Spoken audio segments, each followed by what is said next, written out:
బైబిల్‌లో దేవుడు కొంతమంది స్త్రీలను కూడా ప్రవక్తలుగా ఎన్నుకొని వాడుకున్నాడు.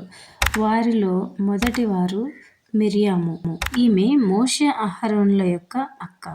ఇశ్రాయేలీయులు ఎర్ర సముద్రం దాటిన తర్వాత ఈమె స్తోత్ర గీతముతో ఇశ్రాయేలీయులను నడిపించింది.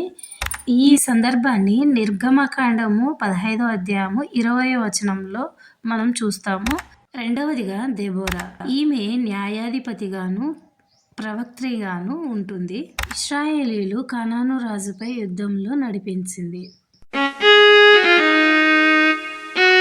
న్యాయాధిపతులు 4-5 అధ్యాయాలలో మనం చూడవచ్చు.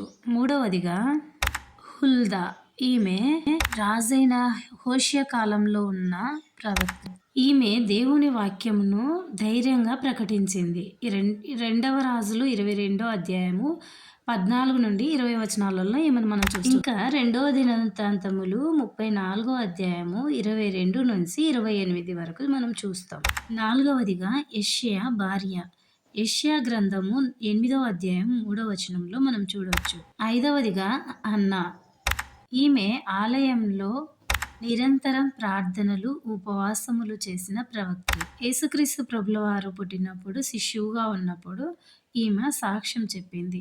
లూకా సువార్త 2వ అధ్యాయం 36-38లో మనం చూడవచ్చు. చివరగా సువార్తికుడైన ఫిలిప్పు కుమార్తెలు. వీరి గురించి అపోస్తల కార్యములు 21వ అధ్యాయము 8-9 వరకు చూడవచ్చు.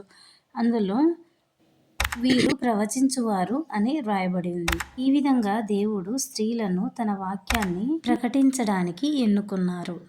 ఇలాంటి వీడియోస్ కోసం లైక్ చేసి సబ్స్క్రైబ్ చేయండి.